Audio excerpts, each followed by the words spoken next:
Welcome on in to the Jazz Blast podcast. Today, December 2nd, we react to the loss to Toronto and why we shouldn't be panicking about the Utah Jazz after such an egregious loss. Well, if you were watching the game last night, you probably either turned it off at halftime or found something else to watch because it was ugly. Down 37, I believe, at halftime. Utah Jazz really came out sluggish. It looked like, it was the fourth out of 5 games on the road, coming off kind of after Thanksgiving, a Sunday afternoon, after getting into Canada. Just a tough road game. Toronto came out hot. Siakam looked like he was in shape to be in the MVP race with 35 points. It seemed like he was just anybody that was guarding him, he was just taking him on and finding a way to score. And so it was really tough. Like you can see our starters, Bogdanovich minus 21, Gobert minus 21, Donovan Mitchell minus 24, Joe Ingles minus 20. Just a real rough game, especially our starting 5 against their starting 5. And so, it didn't really get much better after they put in their second unit. In fact, they scored even more points after that crazy first quarter. They scored even more points in the second quarter, and we scored just 17 points. And it seems we always see a loss like this. Each season, we get a couple of these losses where it's either a back-to-back or a tough road game, or we even had some of these blowouts at home. But it just seems like this is a staple for the Utah Jazz. We always manage to be looking so good, have a lot of hype, and then something like this happens where it's just, you start questioning, are we really contenders? Are we as good as we think we are? And this is why I want to focus today on why you shouldn't bail on the Utah Jazz, why you should stick with them, why you shouldn't be panicking right now if you're a Jazz fan. And the reason is because in years past, we've had these games where by halftime, we're down 20 plus, and we go to our bench, and we just let our starters rest up and just kind of count us out and just move on to the next game. But something interesting that Quinn did was he continued into the third and even the fourth quarters to use our starting 5, especially Donovan Mitchell, to try and make a run or do something to try and get some momentum coming away from this game, because it was just a beating in the first half. It just looked like Toronto was running twice as fast as the Jazz. And so what I liked about Quinn's mentality in this game was that he, even though we were down 37, he didn't let them off easy. He wasn't about to just pack their bags and say, well, this is just a loss. We're in Toronto. We're out of the country. Let's just get through this one without injuries. We're already down 37. Let's pack our bags. No, at halftime, I don't know what he said, but we came out hot.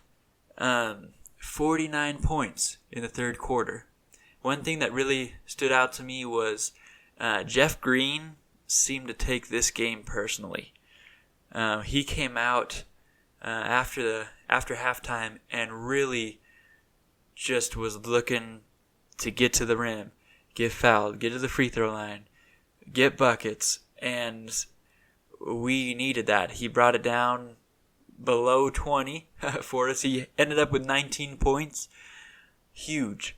Awesome to see him, similar to kind of last year with Jay Crowder. He would get into it, take it personally, hype up our guys, and we saw a lot of momentum from that. And so hopefully we can see that from Jeff Green, especially now that Ed Davis is back, and Jeff Green may not be getting as many minutes. He only got 15 last night.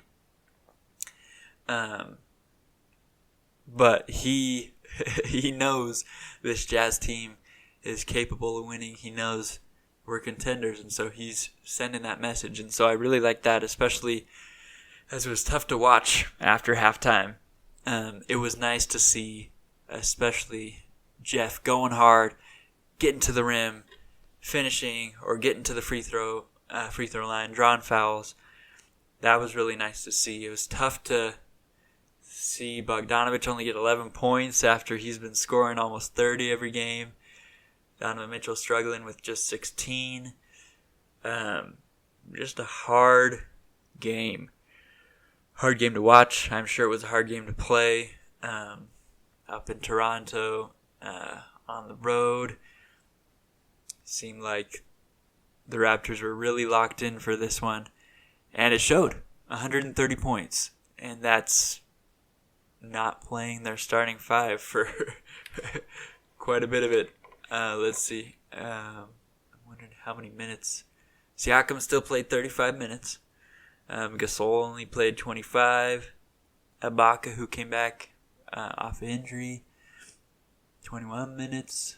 But the difference is Siakam plus 18. Anunoby, or however you say his last name, plus 19. Marc Gasol plus 15. Van Fleet plus 19.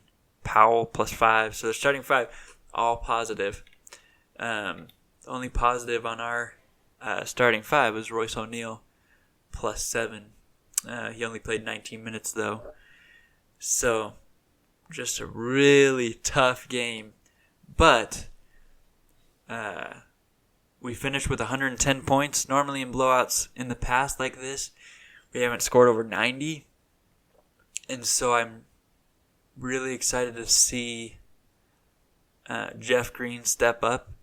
Even though he only played 15 minutes to score 19 points, we need more off the bench scoring. And so if he can get hot, let's see who else. No one else really. Dante Exum had a few flashes there, especially towards the end once it was kind of garbage time. But he was looking like he's getting a little bit of that athleticism back. And so we'll see what the Jazz can do. A tough one out in Toronto, but now we play, let's see, we play tonight. I can't remember who against the,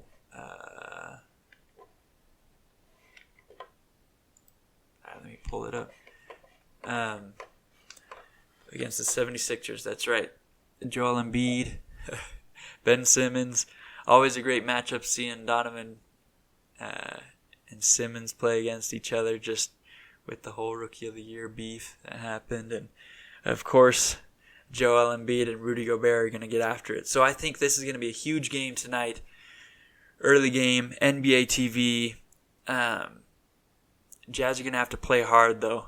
I'm sure Rudy, you saw highlights of him punching himself in the jaw after one play. I'm sure he's fired up. I'm sure he's disappointed with that performance last night. I'm sure he's ready to go, ready to take on Embiid, ready to make a statement. And I'm sure him and the rest of the Jazz will be fired up for tonight. So look for Rudy Gobert to really be running the floor, really being active, especially after a sluggish game. Hopefully Jeff Green can stay hot, especially coming off the bench now. If he can help our second unit get some scoring. Hopefully Donovan Mitchell and Boyan and Mike Conley can all come back and score a bunch of points. Hopefully all the shots that didn't go in last night go in tonight. So even though the Jazz still end up scoring 110, that's a lot of garbage time. That's a lot of second unit guys getting minutes against their Toronto second unit and third unit. So look for a big night tonight. Need a lot more energy, which is going to be hard. Last game of a 5-game road trip. But look for the Jazz to do it. I think Quinn will have them fired up. I don't think they'll be satisfied after last game. Look for them to take them to the 76ers. So go Jazz.